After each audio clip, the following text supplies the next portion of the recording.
Hola mis amigos, que Dios los bendiga a todos ustedes en el nombre del Señor Jesús y que esta meditación añada en la vida de cada uno de lo que tenga necesidad.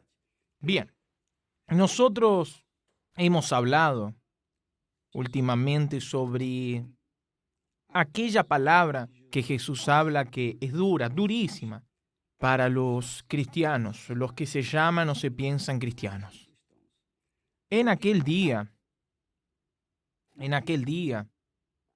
me dirán, Señor, Señor, Señor, Señor, ábrenos la puerta. Y Él dice, nunca os conocí. Apartaos de mí, vosotros que practicáis la iniquidad. Son los cristianos que practican la iniquidad. En otra parte, Él dice que al reino de los cielos solo entran aquellos que hacen la voluntad de mi Padre.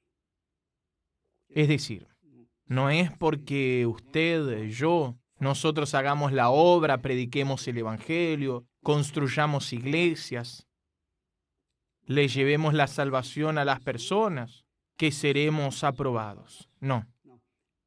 Nosotros seremos aprobados de acuerdo con nuestro carácter. Nuestro carácter. Si nosotros tenemos el carácter divino, el carácter de Dios, si nosotros cultivamos la justicia, y claro, si decimos que seguimos a Jesús, que es la justicia, ¿no es así? Usted es cristiano, yo soy cristiano. Entonces usted sigue a Jesús, el Señor Jesucristo. Y el Señor Jesucristo es la gloria del Padre, es la justicia. Entonces, ¿quién sigue a la justicia? ¿Quién anda en pos de la justicia? Es decir, que va siguiendo las pisadas del justo, que es el Señor Jesús. Ese anda en la luz. Pero ¿quién se dice cristiano, pero no anda de acuerdo con la justicia de Dios, sigue la injusticia? Entonces ese, teóricamente, es cristiano, pero en la práctica es incrédulo, porque está siguiendo a la injusticia, que es el pecado. Entonces, cada uno tiene que evaluarse a sí mismo. Yo hablo por mí. Entonces, si yo ando en la justicia, si yo soy de Dios, yo ando en pos de la justicia. Quiere decir, paso a paso, sigo los pasos de mi Señor. Ahora, si yo digo que soy cristiano, si digo que soy de Dios, solo por causa de las obras que hago, pero ando en el pecado paralelamente, no hay manera de ser salvo. Eso es una cuestión incluso de lógica. Es una cuestión de inteligencia. Quien sigue a la luz, anda en la luz. Quien sigue a las tinieblas, anda en las tinieblas. Entonces, quien sigue a la luz no tiene tinieblas. Y quien sigue a las tinieblas no tiene luz. Por ejemplo, la persona dice, yo tengo el Espíritu Santo. El Espíritu Santo es el Espíritu de la verdad. ¿No es así? Entonces, ¿quién tiene el Espíritu de la verdad? Dice la verdad. Pero ¿quién tiene el Espíritu de la mentira? ¿Quién dice que tiene el Espíritu Santo, pero dice mentiras, vive en la mentira? Esa persona, con certeza, se está engañando. Ella no tiene el Espíritu de la verdad de ninguna manera porque anda en la mentira. ¿De qué sirve decirles a los otros que tengo el Espíritu de la verdad, que tengo el Espíritu Santo, que es el Espíritu de verdad, y ando con mentiras, con engaños?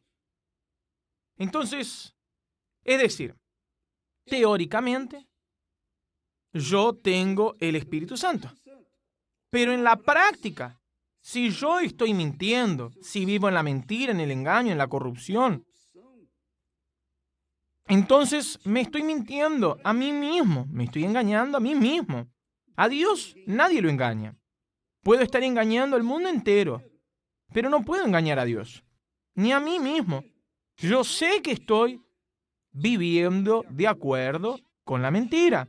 Entonces, yo no tengo el Espíritu Santo de ninguna manera. Solo tengo el Espíritu Santo, que es el Espíritu de la verdad, si ando en la verdad. Entonces es una cuestión de lógica, de inteligencia, de sabiduría. No necesitas ser una persona súper espiritual para llegar a esa conclusión. Es claro. Entonces Jesús dice, no todo el que me dice Señor, Señor, entrará en el reino de los cielos, sino el que hace la voluntad de mi Padre que está en los cielos. Entonces, mi amiga y mi amigo, no se engañe con sus hechos, con sus realizaciones, con sus ofrendas. Usted da una ofrenda voluminosa, generosa, pero si vive en el pecado, aquella ofrenda no vale nada. Dios no acepta aquella ofrenda. ¿Usted sabía de eso? Jesús dice, si estás presentando tu ofrenda en el altar y allí te acuerdas que tu hermano tiene algo contra ti, deja tu ofrenda allí, delante del altar, no en el altar, deja tu ofrenda allá delante del altar y ve, reconcilíate primero con tu hermano. Oh, mi hermano, perdóname, etcétera, etcétera, etcétera. Ahí su hermano lo perdonó, su hermano aceptó, entonces ahí sí, usted vuelve, va hasta allí, agarra la ofrenda que está delante del altar y la coloca en el altar. Usted puede leer eso allí en Mateo 5:23. Entonces la fe, la comunión con Dios, es algo muy transparente. No hay cómo fingir, no hay cómo engañar, no hay cómo eludir. Si yo soy de Dios, entonces yo ando en la luz, ando en la verdad, yo vivo en la sinceridad. Yo soy marido de una sola mujer. Yo soy un hombre de carácter. Yo honro mi palabra, la palabra que empeño. En fin, yo manifiesto el carácter del Espíritu Santo que es verdadero. El Espíritu Santo es el Espíritu de la verdad. Y a causa de ser de la verdad, quien tiene el Espíritu de la verdad, anda en la verdad, no anda en la mentira ni en el pecado. Es así. Entonces no sirve que la persona diga, yo tengo el Espíritu Santo, hablo en lenguas. ¿Qué lenguas son esas? Usted dice que es de Dios, pero es del diablo si usted vive en el pecado. No tengo dudas de eso. Entonces, Dios, amigo y amiga, conoce. Él conoce muy bien lo que pasa dentro de cada uno de nosotros.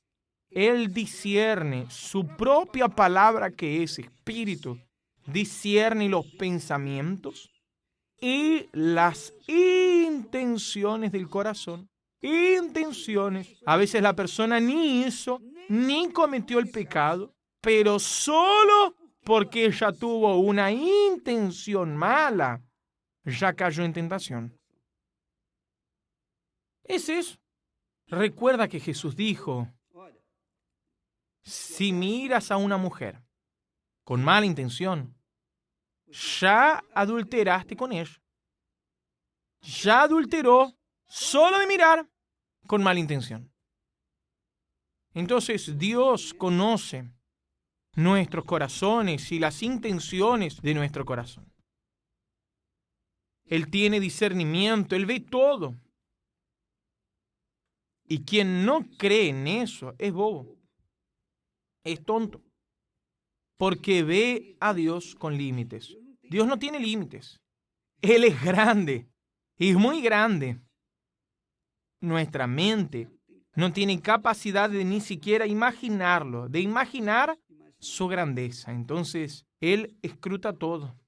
Entonces no sirve que la persona quiera fingir una cosa y ser otra. Y yo digo esto no para condenar a nadie, de ninguna manera. Estoy aquí enseñando la práctica del cristianismo, lo que Dios requiere de cada uno de nosotros. Él lo requiere de usted y lo requiere de mí también. Lo que le digo a usted, yo también estoy suscitando dentro de mí la fe que va a preservarme, la fe que hará que evite o huya del mal o del pecado. Entonces, mi amiga y mi querido amigo, invierte en su salud espiritual. Invierte en su alma para que no sea sorprendido o tomado por sorpresa cuando tenga que enfrentar la muerte. ¿Está bien? Dios los bendiga a todos en el nombre del Señor Jesucristo. Amén. Y gracias a Dios.